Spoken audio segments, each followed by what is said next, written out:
세상에 떠도는 기묘한 괴담들. 첫 번째 이야기. 본원 묘지에서 겪었던 실화 괴담입니다. 귀신이 실제로 존재하는지 여부는 그다지 중요하지 않습니다. 중요한 것은 그 무엇이 내 눈에 보이는지 아니면 보이지 않는지에 달려 있습니다. 어쩌면 내가 귀신을 본 것 같기도 합니다.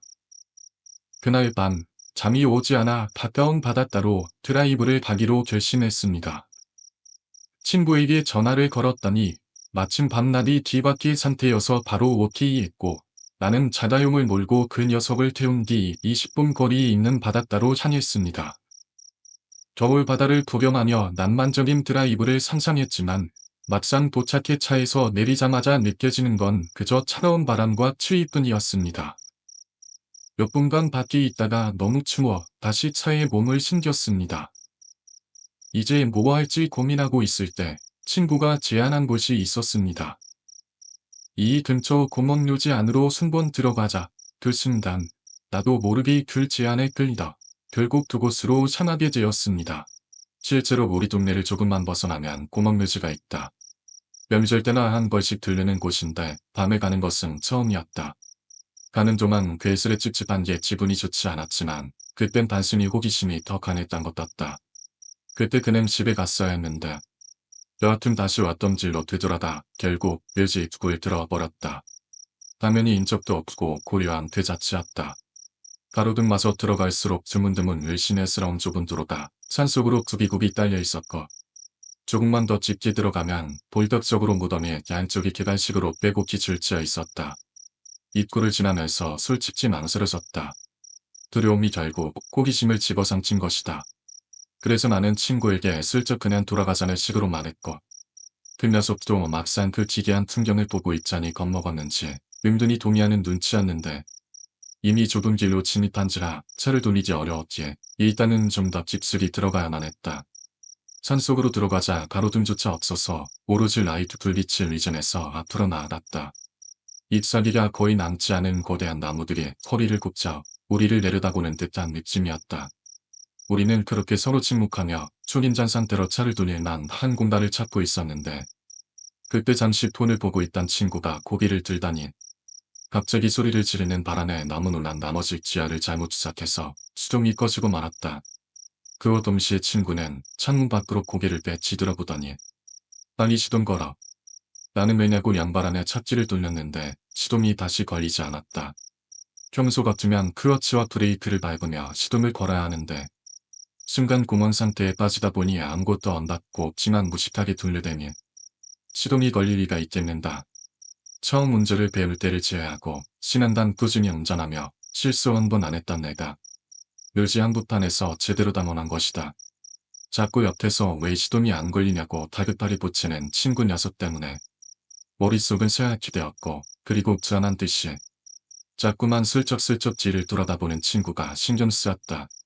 도대체 뭘 봤길래. 그때 반쯤 열린 창문으로 어렴풋이 스스슥 거리는 소리가 들려왔고, 본능적으로 사이드미러를 보게 되었다. 저 멀리 뒤편에 누군가 우리 쪽으로 빠르게 엑지어오고 있었다. 더 이상 자세히 볼 때를도 없이 시동을 걸려고 다시 처음부터 처음의 상태로 만들어야 한다고 생각했다. 지열을 질입으로 차근차근 라이트도 원상태로. 미쳤다. 외가 그나마 밝게 비추던 라이트엔 시동과 아무 상관도 없는데 들땐 왜 껐는지 나차 싶었지만 이미 순식간에 어둠 그 자체가 돼버렸다. 정말이지 한치 앞도 안 보였다. 뒤에는 엄청난 소름이 돋기 시작했고 점점 더 가까워지는 그 소리가 친구도 들리는지 마는지 양파는 눈을 가리며 그저 목이 타서나 소리를 질러댈 뿐이었다. 나는 재빨리 라이트를 다시 켜고 클러치를 밟은 후 시동을 걸자마자 있는 힘껏 밟으며 밭으로 힘차게 달렸다. 그리고 다시 사이드미러를 봤을 때 정측 을면에 그 검은 그림자는 사라지고 없었다. 아마 시동이 꺼지고 다시 켜낸 뮤서 부분이 실제로는 불과 1분도 채 지나지 않았겠지만 체감시간은 너무나도 길게 느껴졌다. 조금 더 들어가자 좋긴 하나 삼거리가 나왔고 차를 급하게 돌려 다시 그곳을 빠져나가야 했다. 친구는 여전히 고개를 한껏 숙여 벌벌 떨고 있었고 나도 극도로 긴장했지만 어떻게든 빠져나가야만 했기에 정면을 응시할 수밖에 없었다. 다행히도 별탈 없이 구멍내지를 빠져나올 수 있었다. 후에 친구 집 앞에서 놀란 마음을 진정시키며 우리는 반쯤 영혼 빠진 얼굴로 담대한데 치우며 얘기를 나누었다. 외려본 건 무엇이었는지, 내려본 건 무엇이었는지. 이지하다 보니 우리는 전에 다른 것을 봤다는 걸 알게 되었다. 담배를 칠 손이 벌벌 떨리는 친구의 이야기는 실로 충격적이었다. 그 묘지를 나오기 전 산속안에서 친구는 메시지 답장을 보낸다고 포를 잠시 보다가 앞을 봤을 때 불과 5미터도 안 되는 거리에서 어떤 여자가 팔을 쩍 벌리고 좁은 도로 한복판에 서 있었다고 했다. 그런데 비록 코어 튀긴 했지만 차 안에서 보기에 그 여자의 얼굴이 안 보일 정도로 키가 컸다고 한다. 기정상적으로. 그런데 내가 아무렇지도 않게 그 여자를 치고 갔다고 하더군. 소리친 이유였던 거다. 그런데 이상한 게 분명히 사람을 쳐서 뒤편으로 날아간 것 같은데 부딪힐 소리가 안 나더라는 거다. 그리고 수동이 꺼진 직후 친구가 창문 밖으로 뒤를 돌아봤을 때는 귀신하곤인데 아무것도 없음을 확인하고 빨리 도망쳐야 한다는 생각밖에 안 들었다고 했다. 그리고 오묘하게 매치되는 내가 목격했던 뒤따라오던 그림자. 저 멋지는 빠르게 지어오던 그 여자를 친구는 이상하게도 못 봤다고 했다. 마치 반발을 나눠서 본 듯한 느낌이었다. 연관이 있는 것일다. 그렇게 이야기를 나누며 시간이 흘렀고 잠시 잊고 있던 피로와 치의를 끝없이 느끼며 매일 다시 만나서 마저 이야기를 끝내자고 다독였다. 그리고 차를 끌고 집으로 향했다. 돌아가는 길을 왠지림에 차한 느낌의 자꾸만 눈미로로 뒤를 보게 되었다. 어쨌든 차를 집 앞에 대고 빌라 계단에 올라가면서 폰을 보는데 그 잠깐 사이 친구에게 두재중에 6통이 와 있었고 메시지가 하나 있었다. 뒷좌석에 그 여자. 외계차를 타고 돌아갈 때 친구도 밖에서 뒷좌석을 보게 되었는데 맨과 뒷자리에 꾀구치 가득 차 있는 것을 감지하고 처음엔 원래 짐이 저렇게 많이 씌여 있었나 싶었다가 자세히 보니 임률자 안에서 봤던 그 커다란 여자다. 몸을 억지로 구겨서 뒷좌석에 타 있었다고 했다. 머리가 천장에 닿아서 고개를 꺾은 채로 말이다. 외계차를 타고 돌아갈 때 친구가 밖에서 뒷좌석을 보게 되었는데 몸과 뒷자리에 빼곡히 가득 차 있는 것을 감지했다고 했다. 처음엔 원래 짐이 저렇게 많이 씌여 있었나 싶었지만 자세히 보니 임률자 안에서 봤던 그 커다란 여자가 몸을 억지로 구겨서 뒷좌석에 타 있었다고 했다. 머리가 천장에 닿아서 고개를 꺾은 채로 말이다. 나는 그 이야기를 듣고 온몸이 두덕거렸다. 곧바로 뒤를 돌아보고 싶었지만 이상하게도 뒷좌석을 확인할 용기가 나지 않았다. 다리가 떨렸고 차 안에 있었다는 그 여자의 형체가 머릿속을 떠나지 않았다. 나는 계단을 서둘러 올라가 집에 들어갔다. 문을 잠그고 난 뒤에도 자꾸만 뒤를 돌아보게 되었고 이상한 기운에 등을 뼈에 붙이고 앉았다. 핸드폰을 보니 친구에게 두재중 전화가 계속 와 있었다. 그는 다시 전화를 걸어 말했다. 지금 그 차 타고 집에 온 거지. 차 안에서 뭐 안 봤어? 나는 얼른 대답하지 못하고 머뭇거렸다. 그는 목소리를 낮추며 말했다. 내가 봤다고 했잖아. 그 여자 아직 내 차에 있는 것 같은데. 순간 식은땀이 흘렀다. 친구의 말을 믿고 싶지 않았지만 내 머릿속엔 뒷좌석에서 억지로 두드져 있는 여자의 모습이 생생히 떠올랐다. 다음 날 나는 친구와 다시 만나기로 했다. 하지만 그날 밤 나는 제대로 잠들 수 없었다. 자는 동안에도 누군가 내 난을 지켜보고 있다는 느낌이 들어서 계속 뒤척였다. 아침이 되자 친구와 만나기로 한 장소로 갔다. 그는 내 차를 가리키며 말했다. 내가 이럴 줄 알았어. 그 예상 흔적 남아있네. 나는 그 말에 얼른 차를 확인하러 갔다. 차 안은 어제와 똑같았다. 그나 뒷좌석 시트에 칠 같은 것이 여기저기 묻어 있었다. 나는 분명히 차를 깨끗하게 관리해야 하는데 그 자국을 살려낼 방법이 없었다. 친구는 겁먹은 눈으로 말했다. 우리 어제 묘지에서 뭔가 잘못 건드린 것 같다. 어떻게든 틀어놔둘 것 같다. 우리는 근처에서 신기가 있다는 사람을 찾아가기로 했다. 인터넷 검색을 통해 가까운 곳에 있는 점집을 찾았다. 점집에서 만난 할머니는 우리를 보자마자 얼굴이 굳었다. 놀이기에 어젯밤에 이상한 데 갔지. 의지같은데. 우리는 아무 말도 하지 못했다. 할머니는 우리를 가만히 쳐다보며 말했다. 우리 차에 타고 온 그 여자. 아직 차에서 안 내렸다. 나는 그 말을 듣고 심장이 멎는 줄 알았다. 할머니는 우리에게 무엇을 해야 할지 알려주겠다고 했다. 그녀는 우리에게 차를 묘지 근처로 다시 가져가라고 했다. 그리고 차를 그 자리에 세우고 그 여자를 불러내야 한다고 했다. 불러내지 않으면 너희들 계속 쫓아다닐 거다. 차 안에만 있는 게 아니라 어디든 따라다닐 수 있어. 우리는 결국 차를 몰고 다시 그 묘지로 향했다.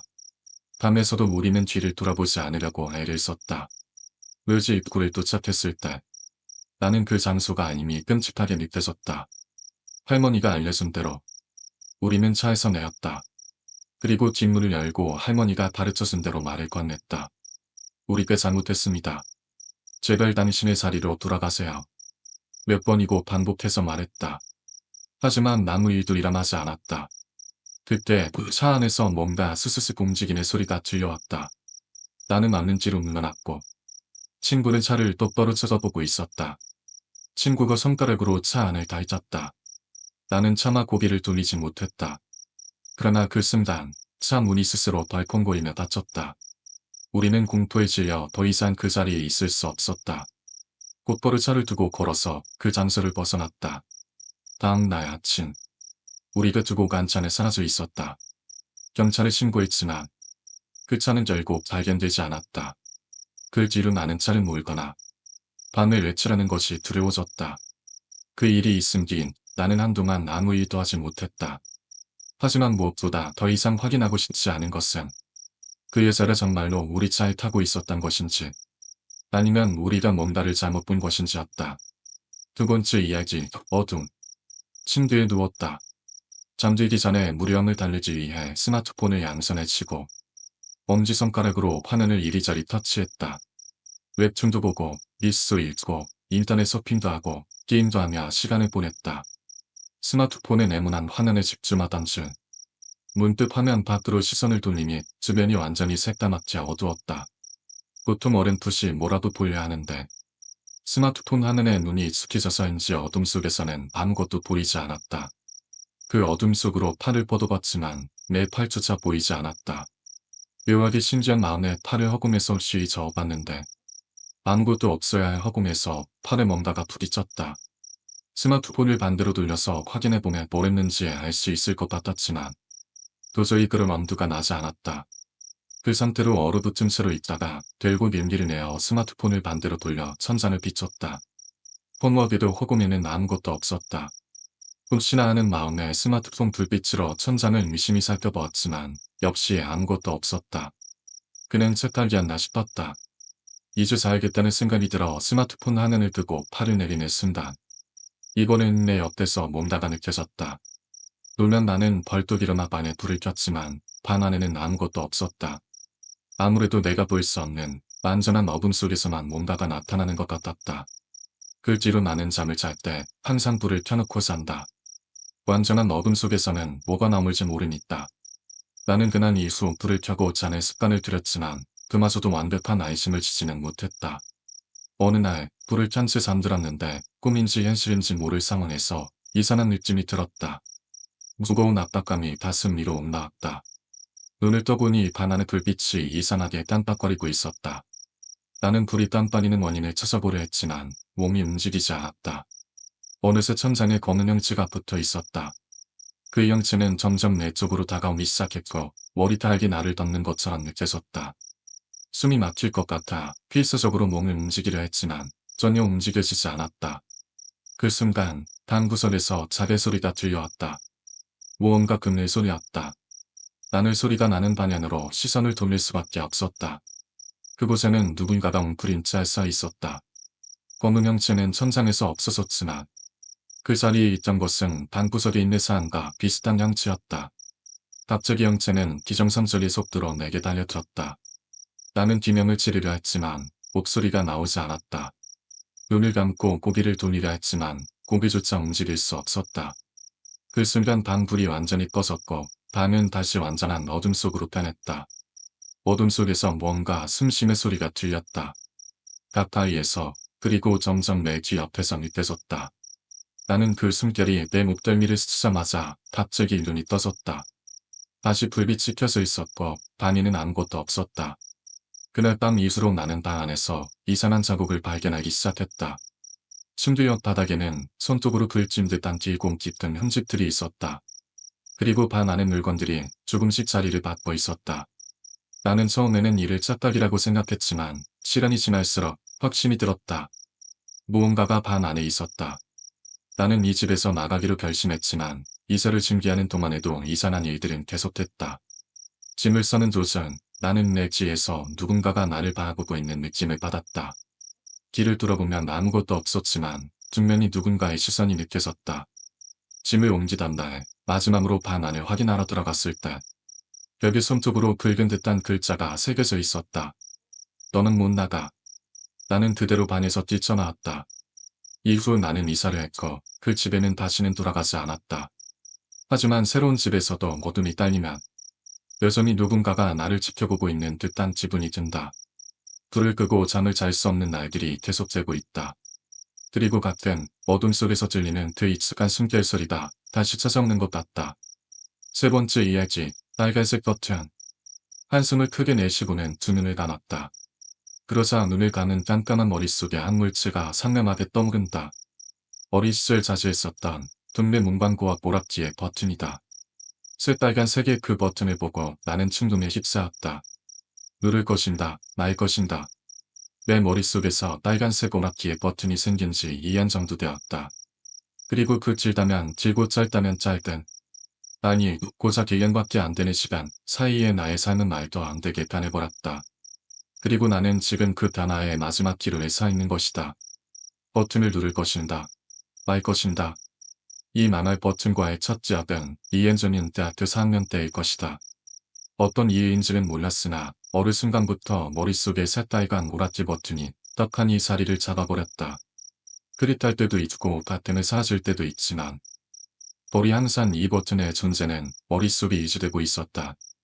26년 평생 살면서 이렇게 한 가지 물체가 머릿속에 박혀버린 적은 없었는데 도대체 어떻게 된 일인지 궁금했다. 그렇게 3개월 정도 지났을 때 나는 어렴풋이 머릿속의 버튼에 대해 나름의 뒤치를 찾아내게 되었다. 첫 번째는 내가 기분이 아주 좋고 마음이 편안할 때에는 버튼이 사라진다는 것. 두 번째는 평상시에는 흐릿하지만 그 존재가 스멀스멀 느껴진다는 것. 세 번째는 내 기분이 안 좋을수록 버튼이 선명해진다는 것. 그리고 마지막은 머릿속으로 이 새빨간 버튼을 생각하면 생각할수록 묘하게 충동감을 느낀다는 것이었다. 나는 이렇게 생각했다. 지금의 나는 너무 피곤하고 민감한 거야. 그래서 이쯤의 경고 같은 것을 나 스스로 만들어낸 것이야. 맞다. 2년 전에 나는 정말 피곤하고 민감했었다. 몇천만 원의 빚을 내고 4년 동안 학교를 다녔다. 하루빨리 사회에 나가 돈을 벌고 싶었고 부모님도 호강시켜 드리고 싶었다.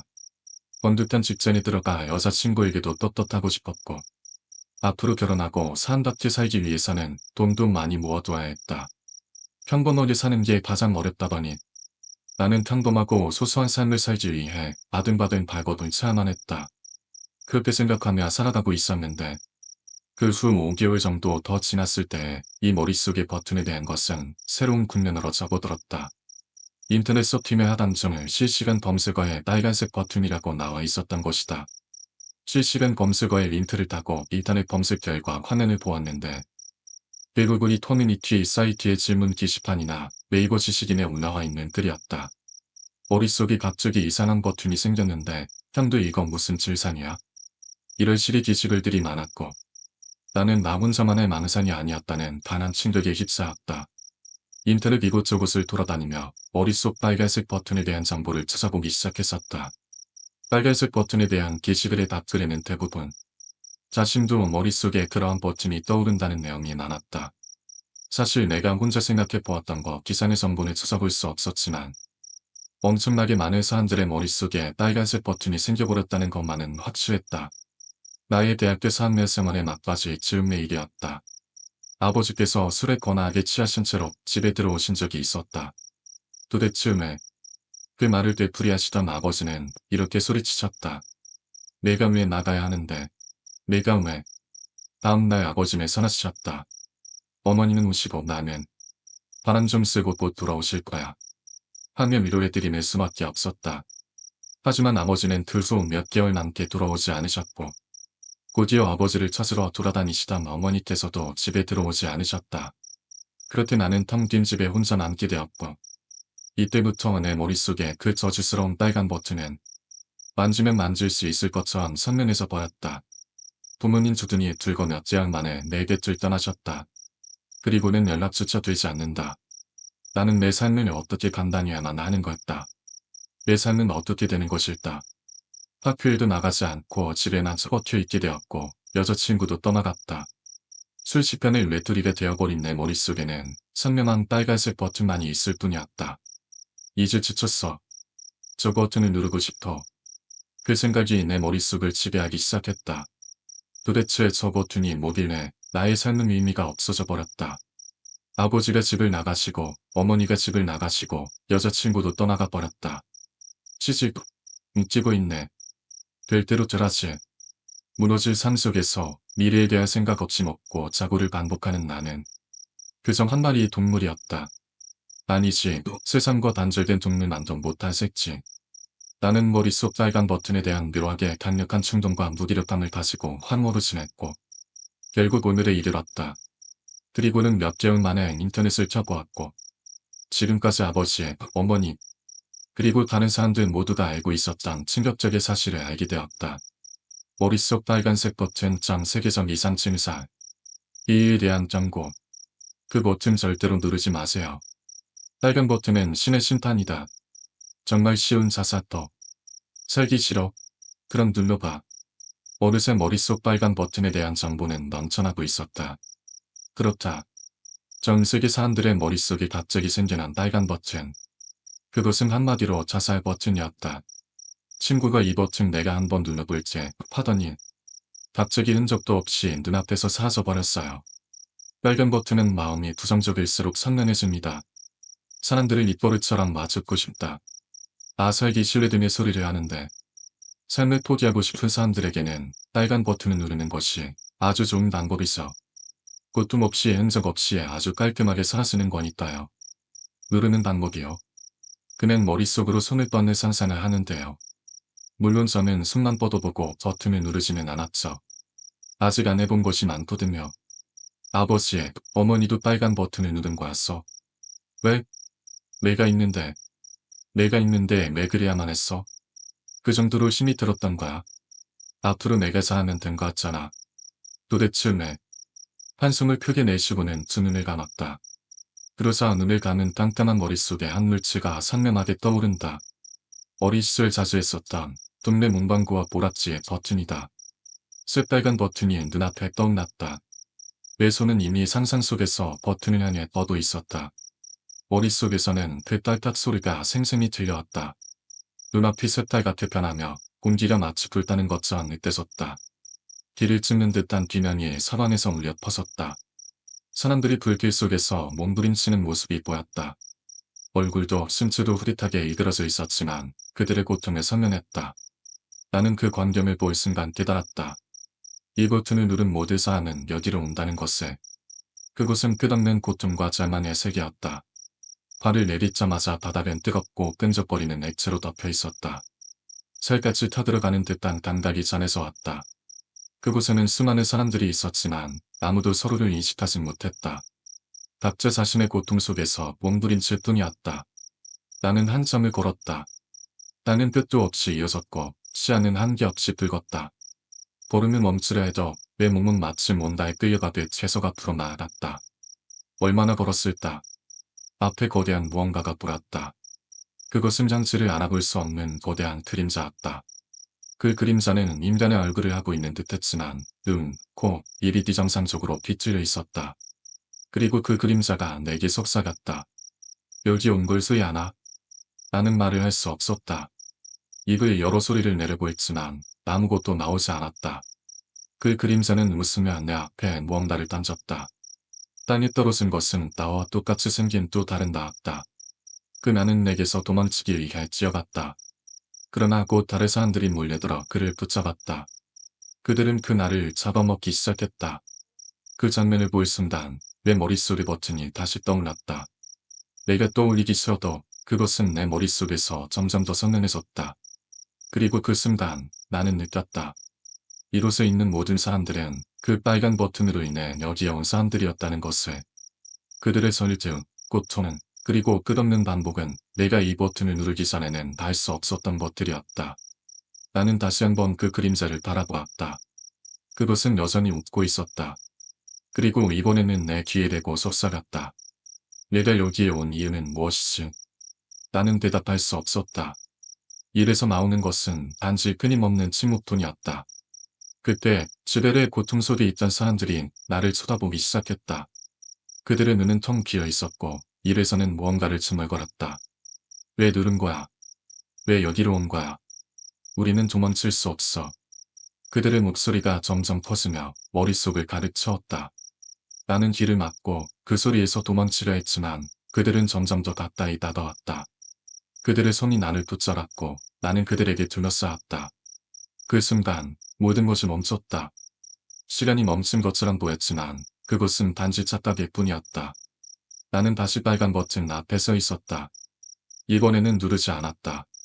그러나 그 버튼은 나를 계속해서 쳐다보고 있었다. 그곳에서 나는 무언가를 알았다. 이 버튼은 단순히 나를 죽음으로 이끌지 위한 것이 아니다. 끝없는 고통의 세계로 연결하는 열쇠였다는 것을. 나는 그 사실을 알았음에도 불구하고 머릿속에서 버튼이 사라지지 않았다. 그것은 오히려 더욱더 선명해지고 있었다. 나는 다시 한번 고개를 들어 주변을 바라보았다. 이 세계는 내가 상상했던 것보다 훨씬 더 끔찍하고 훨씬 더 광기 어린 곳이었다. 그리고 그 순간 나는 그들이 여전히 나를 지켜보고 있다는 것을 느꼈다. 그들의 눈 속에는 끝없는 전함과 미움만이 가득했다. 나는 주변에서 들려오는 낮고 끈적한 속삭임을 듣고 몸을 떨었다. 그들의 목소리는 증명하지 않았지만 무언가를 요구하는 듯했다. 그들 중 몇몇이 천천히 내게 다가오기 시작했다. 그들의 손은 내밀었지만 그것은 인간의 손이 아니었다. 손가락은 질기 빗질려 있었고 손톱은 젊고 날카로웠다. 그들이 내게 가까워질수록 그들의 몸이 점점 일그러지고 있었다. 내가 왜 여기로 왔는지 말해. 버튼을 누른 이유를 말해. 그들의 목소리가 점점 더 커지며 내 머릿속을 메워갔다. 나는 그들에게서 도망치려 했지만 그들의 손이 내 발목을 붙잡았다. 그들이 나를 끌어당기기 시작했다. 나는 필사적으로 버티려 했지만 그들의 힘은 내가 상상했던 것 이상이었다. 그들은 나를 짠 속으로 끌고 가려고 했다. 발밑에 따는 마치 살아있는 생물처럼 움직이며 나를 집어삼키려 했다. 내 시야는 점점 어두워졌다. 땅속으로 끌려 들어가며 나는 내 주변에서 무언가의 울부짖음을 들었다. 그것은 분명 인간의 목소리였지만 동시에 인간의 목소리가 아니었다. 그 목소리는 나에게 경고하는 듯했다. 그러할 수 없다. 한 번 여기에 온 이상 넌 영원히 여기 있어야 한다. 나는 온몸의 힘을 다해 그들의 소나기에서 벗어나려고 했지만 그들의 손이 내 피부를 파고들어 점점 더 깊이 나를 끌어내렸다. 그때 내 앞에 다시 빨간 버튼이 나타났다. 이번에는 땅속에서 떠오르듯 보였다. 그것은 마치 내게 또 한 번의 선택을 강요하는 듯했다. 나는 망설였다. 이 버튼을 다시 누르면 내가 여기에 영원히 갇힐 수도 있었다. 그러나 누르지 않는다면 이 끔찍한 고통 속에서 벗어날 방법이 없었다.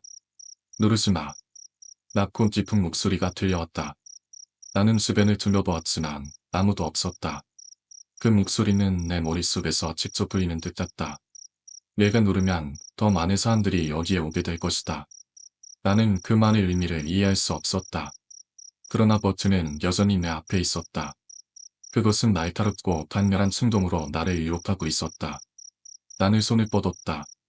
그러나 이번에는 멈췄다. 내 손은 버튼에서 몇 센티미터 떨어진 곳에서 떨리고 있었다. 그 순간 주변의 모든 것이 멈췄다. 그리고 갑작스러운 정적 속에서 나는 그들의 숨소리를 들었다. 그들은 내가 버튼을 누르기를 기다리고 있었다. 그들의 시선이 내 손끝에 집중되어 있었다. 내가 누르면 우리는 자유로워질 수 있다. 그들의 목소리는 희미한 웃음으로 변했다. 그 웃음소리는 점점 더 커지며 마치 귓속을 뚫는 듯한 고통을 주었다. 나는 비명을 지르며 귀를 막았지만 소리는 멈추지 않았다. 그들은 내게 다가와 다시 손을 뻗었다. 그들의 손이 나를 감싸며 내 손을 버튼으로 밀어붙였다. 나는 저말을 했지만 내 몸은 그들의 힘에 무력하게 끌려갔다. 손끝이 버튼에 닿는 순간 주변이 폭발하듯 밝아졌다. 그리고 모든 것이 다시 새빨갛게 변했다. 나는 새로운 공간에 서 있었다. 그곳은 이전보다 훨씬 더 끔찍했다. 땅 위에는 끝없이 많은 사람들이 지어다니고 있었다. 그들의 몸은 향지를 알아볼 수 없을 정도로 일그러져 있었다. 그들을 서로를 물어뜯으며 자신들의 고통에서 벗어나려고 몸부림치고 있었다. 나는 그들 사이를 지나치며 걸어봤다. 그러나 그들은 내가 움직일 때마다 내게로 달려들었다. 그들의 손은 내 몸을 찢어내려고 했고 그들의 얼굴은 지게한 웃음으로 일그러져 있었다. 나는 필사적으로 도망쳤지만 그들의 손은 끊임없이 나를 따라왔다. 그들이 내 몸을 붙잡는 순간 나는 다시 한번 빨간 버튼 앞에 서 있었다. 이번에는 그 버튼이 이전보다 더 선명하게 빛나고 있었다. 나는 그곳을 바라보며 내가 어떤 선택을 해야 할지 알 수 없었다. 그러나 한 가지는 분명했다. 이 버튼은 결코 나를 자유롭게 하지 않을 것이라는 사실이었다. 나는 손을 뻗었지만 이번에는 멈추지 않았다. 버튼을 누를 순간 모든 것이 끝날 것 같았다. 그러나 그것은 단지 새로운 고통의 시작이었다. 버튼을 누를 순간 나는 다시 빨간 빛으로 가득 찬 공간에 서 있었다. 그러나 이번에는 이전과 달랐다. 이곳은 완전히 침묵에 휩싸여 있었다. 아무 소리도 들리지 않았고 숨조차 쉴 수 없는 듯한 압박감이 나를 짓눌렀다. 나는 그 자리에 서서 주변을 둘러보았다. 주변에는 아무것도 없었다. 아무것도 없는 공간에 콘을 있다는 사실이 나를 점점 더 두렵게 만들었다. 그러나 곧 바닥이 천천히 움직이기 시작했다. 바닥에서 무언가가 지어 올라오고 있었다. 그것은 사람의 손처럼 보였지만 마디가 지기하게 꺾여 있었다. 손가락 끝은 마치 가시처럼 날카롭게 변형되어 있었다. 그 손들이 점점 더 많아지더니 어느새 나를 둘러싸기 시작했다. 나는 몸을 움직이려 했지만 발이 바닥에 단단히 붙은 듯 손잡할 수 없었다. 손들은 나를 향해 다가와 내 팔과 다리를 붙잡았다. 그들의 차가운 감촉이 내 피부를 닿는 순간 나는 비명을 지르려 했지만 소리가 나오지 않았다.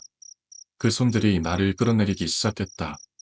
바다는 갑자기 진흙처럼 녹아내리며 나를 집어삼키려 했다. 나는 손을 뻗어 발버둥쳤지만 아무리 애를 써도 빠져나올 수 없었다. 땅속으로 끌려 들어가는 동안 주변의 침묵은 점점 더 크게 느껴졌다. 나는 눈을 감았다. 그러나 눈을 감는 순간 머릿속에 끔찍한 장면들이 떠올랐다.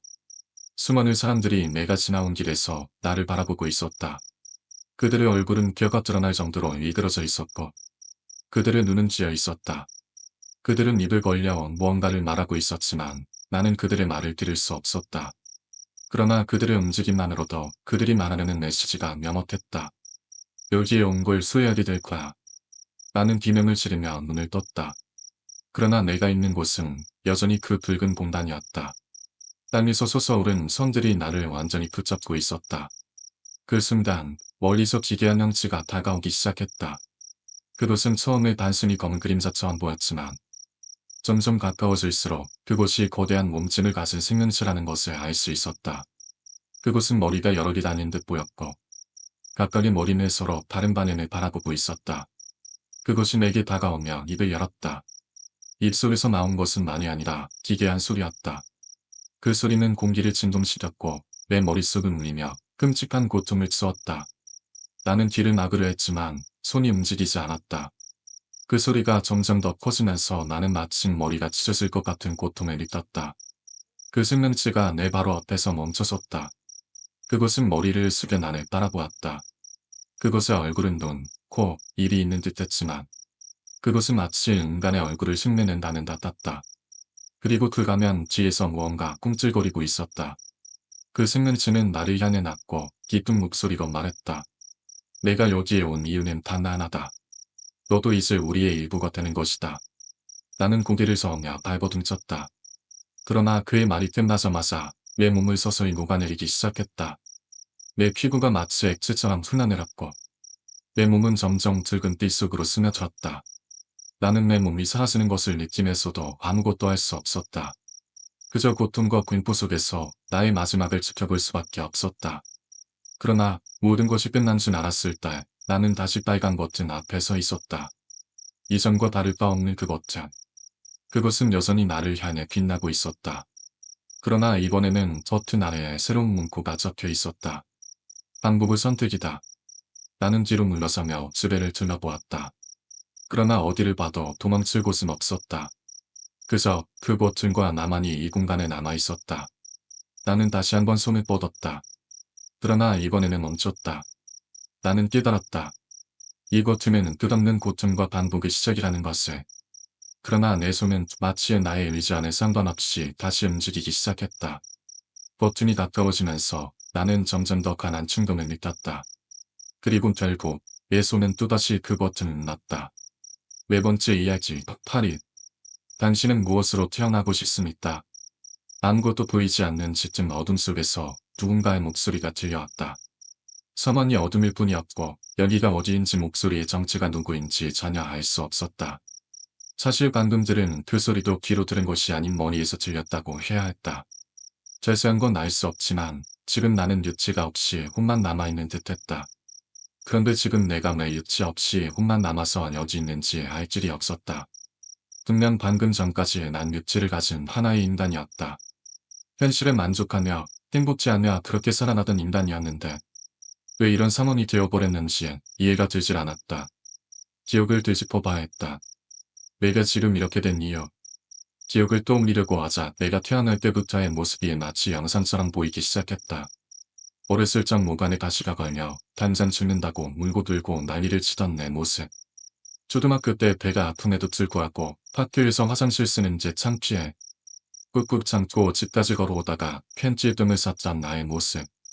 고등학교 때 불량한 애들과 어울려 시비를 걸고 패싸움을 한 후에 그게 의리이고 멋인 줄 착각하며 살았던 내 모습. 어머니께서 돌아가셨을 때 시름을 정퇴하며 내치에 몇 달을 울고만 지냈던 내 모습. 그런 어려움 속에서 살아야 하는 사람은 안나. 그녀와 다시 행복이라는 감정을 찾아가던 내 모습. 지금까지의 내 모습이었다. 그리고 나는 지금 기억하지 못하고 있는 내 인생의 마지막 영상을 열어보았다. 마지막 영상임에도 불구하고 내 모습은 행복해 보였다. 한껏 멋지게 차려입은 나는 사랑하는 그녀를 만나러 가는 길인 것 같았다. 이게 방금 전 내 모습이었는데 왜 내가 죽게 된 거지? 그때였다. 길을 건너는 나를 향해야 한 녀석이 차를 몰고 달려들었고 그는 뒤늦게 나를 발견했는지 엄청난 마찰을 내며 멈춰섰지만 결국 피하지 못한 채 그대로 내 몸과 충돌해버렸다. 내 몸은 힘없이 바닥에 꼭 부러졌고 더 이상 아무 움직임도 없었다.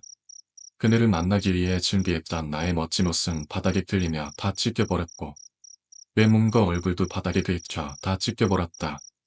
나를 기다리는 그녀의 마음도 찢길 것이다. 나를 받아버린 그 차는 잠시 멈춰있는 듯 하다가 죽어있는 나를 버려둔 채 쏜살같이 자리를 피했다. 나는 나를 죽이고 도망치는 그 개자식의 영상을 보며 속으로 욕을 해대기 시작했다. 일치도 없는 영혼의 틈인데도 분노가 치밀어 올라서 참을 수가 없었다. 그때 어디선가 또 아따의 그 목소리가 들려왔다. 무엇으로 태어나고 싶습니까? 누구십니까? 저는 당신을 새롭게 태어나게 할 수 있는 능력을 가지고 있습니다. 그렇다면 지금 사고가 난 저를 다시 살아나게 해주실 수 있는 건가요? 죄송하지만 이미 식어버린 유치에는 들어갈 수 없습니다. 그렇다면 새로 태어난 유치를 제가 선택하면 되는 건가요? 그렇습니다. 무엇으로 태어나고 싶습니까? 당연히 인간이죠. 인간으로 태어나서 다시 그녀를 만나 살아나고 싶습니다. 나는 생각해 볼 가치도 없는 질문에 곧바로 대답을 했다. 인간이 되고 싶으십니까? 네. 다시 태어나는 방법은 두 가지가 있습니다. 버터. 내가 태어나고 싶은 유치를 선택한다면 지금의 지역은 모조리 소멸된 채로 태어나게 됩니다. 하지만 당신 뜻이 아닌 제가 당신의 유치를 선택해준다면 당신은 지역을 가진 채로 태어나게 됩니다. 그럼 제가 인간으로 태어나면 그녀를 기억하지 못한다는 말씀이신가요? 그렇습니다. 혹시 그러면 당신이 저에게 인간의 유치를 줄 수도 있는 건가요? 물론입니다. 하지만 인간은 최고의 유치인 만큼 선택될 확률은 굉장히 희박합니다. 하지만 0%의 확률은 아닙니다. 그럼 당신이 나에게 인간의 유치를 선택해주면 난 인간으로 다시 태어나도 지역을 가지고 태어난다 이 말씀이죠. 그렇습니다. 선택하시겠습니까? 저는 당신이 선택해주는 유치로 살아가도록 하겠습니다. 지역을 가진 채로 살아가게 해주십시오. 전 그녀를 잊고 싶지 않습니다. 알겠습니다. 두기 후에 얻는 삶을 사시지. 그렇게 그의 말을 마지막으로 반든 것 알니 나는 뭔가의 형태로 존재하기 시작했다. 하지만 아직은 움직일 수가 없었고 내가 누구인지 알 수조차 없었다. 제가 인간이기에 시간이 얼마나 지났을까? 나는 그렇게 고대하던 탄생은 아지했고, 앞을 볼 수 있고, 냄새를 맡을 수도 있었고, 소리를 들을 수도 있었다. 그런데 원치 않게도 나는 날개를 달고 있었으며 날아다니고 있었다. 인간이 아닌 것이다. 거울을 본 나는 아무것도 할 수가 없었다. 나는 파리였다. 나는 내가 평소에 정말로 싫어하던 파리였다. 끔찍한 파리. 내가 파리로 태어난 것이다. 길어먹을 몸도 지지리도 없지. 생각을 하는 파리다니. 이 모습이라면 그녀를 찾아가 봐야 아무 소용도 없을 것 같았다. 그래도 파리, 입이라면 질색을 하니까. 나는 우선 허기진 배를 다내고 생각해보기 위해 근처 식당으로 날아 들어갔다. 여기저기 나와 같은 모습을 한 파리들이 날아다니고 있었다. 그때 파리 한 마리가 나에게 다가와 날 유혹했다. 징그럽다. 평소에 싫어하던 파리다. 그런데 벌써부터 난 파리라는 새로운 내 유치에 적응한 것일까? 내 의지와는 다르게 나는 그 파리의 유혹에 한없되어 짝짓기를 하게 됐다. 짝짓기를 마치고 난 뒤 나는 그 파리와 함께 사랑에 빠져 날아다녔다. 사랑했던 그녀를 만나는 것도 잊은 채 지금 새롭게 만난 파리와 매일 함께 사랑을 나눴다. 행복했다. 그러던 어느 날 나는 배고파서 식당 안으로 들어갔다. 식당으로 들어가 식탁 위에 떨어진 음식을 먹는 그 순간 갑자기 주변이 새까맣게 변했다. 당신은 무엇으로 태어나고 싶습니까? 아무것도 보이지 않는 짙은 어둠 속에서 다시 그 목소리가 들려왔다. 여기가 어디인지 목소리의 정체가 누구인지 전혀 알 수 없었다. 사망이 어둠일 뿐이었고 사실 방금 들은 그 소리도 귀로 들은 것이 아닌 머리에서 들렸다고 해야 했다. 자세한 건 알 수 없지만 지금 나는 유치가 없이 혼만 남아있는 듯했다. 그런데 지금 내가 왜 유치 없이 혼만 남아서 여기 있는지 알 길이 없었다. 분명히 방금 전까지 난 유치를 가지고 있던 하나의 팔이었다. 현실에 만족하며 행복해하며 그렇게 살아가던 차리였는데 왜 이런 상황이 되어버렸는지 이해가 되질 않았다. 기억을 되짚어봐야 했다. 내가 지금 이렇게 된 이유. 기억을 떠올리려 하자 내가 태어날 때부터의 모습이 마치 영상처럼 보이기 시작했다. 나는 태어나서 처음에는 이곳저곳을 정처 없이 돌아다녔다. 그리고 나는 파리를 만나 사랑을 나눴다. 나는 나의 마지막 정산을 열어보았다. 식당이었다. 나는 식당에 들어가 식탁에 붙어있는 남아있는 증문을 먹다가 어떤 인간이 들고 있는 엄청나게 큰 것에 맞아 죽고 나왔다. 내 육체는 형체를 알아보기 힘들 정도로 징그럽게 터져버렸다. 그때 다시 한번 소리가 들렸다. 무엇으로 태어나고 싶습니까? 누구십니까? 저는 당신을 새롭게 태어나게 할 수 있는 능력을 가지고 있습니다. 그렇다면 지금 사고가 난 저를 다시 살아나게 해주실 수 있는 건가요? 죄송하지만 이미 식어버린 육체에는 들어갈 수 없습니다. 그럼 그렇다면 새로 태어난 육체를 제가 선택하면 되는 건가요? 그렇습니다. 무엇으로 태어나고 싶습니까? 당연히 파리죠. 파리로 태어나서 다시 그네를 난다 사랑하고 싶습니다. 나는 그렇게 대답했고 어둠은 곧바로 사라졌다. 다시 한번 형태를 가진 나를 느꼈다. 하지만 이번엔 이전과는 달랐다. 날개가 있다는 것도 느껴지지 않았고 나는 스스로 움직일 수도 없었다. 얼마나 시간이 흘렀는지 모른다. 나는 이내 눈을 떴다. 주변이 뿌옇고 이질적인 냄새가 났다. 몸을 움직이려 했지만 무언가에 붙어있는 느낌이 들었다. 나는 내가 갇혀 있다는 사실을 깨달았다. 몸을 떼어내려고 애썼으나 더 이상한 것은 내 몸이 딱딱하고 거미줄 같은 물질로 찌꺼져 있었다는 것이다. 거미줄. 그 순간 몸이 오싹해졌다. 무언가가 천천히 다가오는 소리가 들렸다.